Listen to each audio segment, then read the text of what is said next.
Hello दोस्तों, मैं Sanjay sir आपको दिल से स्वागत करता हूं। आज और एक नया वीडियो लेके आए हैं बेसिक में देखेंगे क्या है बेलन क्या है। बेलन क्या है, जैसे आप थंबनेल में देख चुके हैं। बेलन क्या है, परिभाषा क्या है, परिधि क्या है, त्रिज्या क्या है, इस सभी बातों को क्या करेंगे हम पहचान करेंगे। तो बिना देरी के चलेंगे हम प्रश्न की ओर। तो चलिए, प्रश्न क्या कह रहा है देखेंगे हम। कह रहा है बेलन क्या है, तो पहले इसको परिभाषा देख लेंगे। कह रहा है जब कोई रेखा किसी वृत्त की परिधि पर इस प्रकार घूमे कि वो वृत्त के तल पर हमेशा लंब रहे और घूमने पर जो पिंड बनता है उसे बेलन कहते हैं। ऐसे ही बेलन हम चित्र पढ़ चुके हैं, इसमें समझेंगे सभी बातों को हम बारी बारी किससे हम लिख लेते हैं।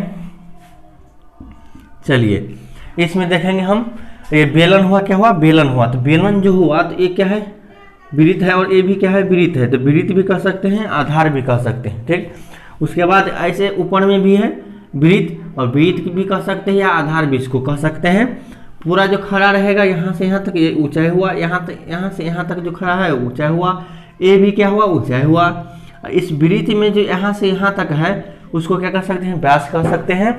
इसमें भी ए से और बी तक जो है क्या कह सकते हैं? व्यास कह सकते हैं। तो इसी बात को हम क्या करेंगे? बारीकी से लिख लेंगे हम। तो यहाँ लिखेंगे व्यास ए बी बराबर व्यास डी सी है। ठीक, दूसरा में देखेंगे हम ए डी ऊंचाई बराबर बी सी ऊंचाई है।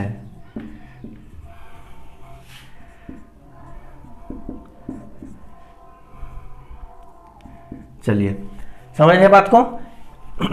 व्यास, ये व्यास जो है ये भी व्यास हुआ। ठीक, इसके बराबरी में क्या हुआ? डी सी व्यास हुआ। ऐसे हम लिख सकते हैं व्यास डी सी बराबर है। ठीक, ऊंचाई ए डी ऊंचाई हुआ। ए और डी क्या हुआ? ऊंचाई हुआ। इसके बराबर में क्या होगा? बी सी क्या होगा? इसका ऊंचाई होगा। समझ रहे हैं बात। उसके बाद हम तीसरा में चलेंगे। देखिए, त्रिज्या है। ए से पी तक भी त्रिज्या है और पी से बी तक क्या है? त्रिज्या है। हम ऐसे लिख सकते हैं ए पी त्रिज्या बराबर पी बी त्रिज्या। और इसी कंसेप्ट को हम क्या करेंगे? नीचे वाले लिख लेंगे। क्या करेंगे? हम नीचे वाले लिख लेंगे। कहने का अर्थ है डी से क्यू तक क्या है? त्रिज्या है। क्यू से सी तक क्या है? त्रिज्या है। इसी बराबर हम लिख लेंगे डी क्यू त्रिज्या बराबर क्यू सी त्रिज्या।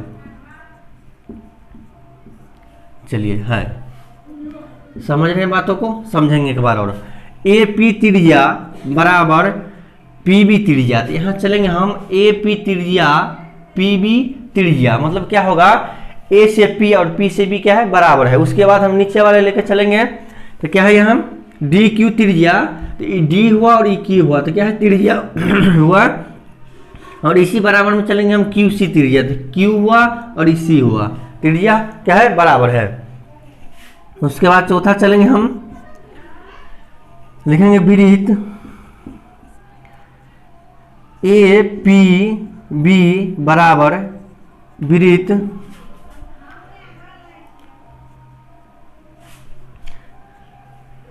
तो यहाँ मिस्टेक कर गए हैं। यहाँ क्या होगा? ए होगा, एफ होगा और बी होगा। यहाँ क्या होगा? एफ होगा। चलिए, यहाँ मान लेते हैं, यहाँ ई मान लेते हैं इसको, और बराबर में वृत्त डी सी एफ है। समझने की बात है। क्या है? समझने की बात है। अगर ये चारों तरफ घूम के अगर वृत्त बनता है तो ए एफ बी, और इसी के बराबर क्या होगा? डी ई सी। क्या होगा? दोनों वृत्त क्या होगा? बराबर होगा। क्या होगा? बराबर होगा। पांचवें में चलेंगे हम। चलिए, पांचवें में चलेंगे हम, लिखेंगे बेलन का आयतन। बेलन का आयतन पाई आर स्क्वायर एच। चलिए उसके बाद छठे में लिखेंगे बेलन का संपूर्ण पृष्ठ क्षेत्रफल, संपूर्ण पृष्ठ क्षेत्रफल तो क्या होगा 2πr into are plus H. चलिए उसके बाद 7वें में लिख लेंगे हम बेलन का वक्र पृष्ठ का क्षेत्रफल, वक्र पृष्ठ का क्षेत्रफल 2πr एच। चलिए सभी बात को समझिए, कर लीजिए। चलिए इसी सभी बात को समझ गए हैं। जो बात नहीं समझिएगा आप कमेंट कीजिएगा, और अच्छा लगे हो वीडियो तो चैनल को सब्सक्राइब कीजिएगा और वीडियो को लाइक कीजिएगा। मिलेंगे हम ऐसे ही वीडियो लेकर बेसिक में। तब जय हिंद जय भारत।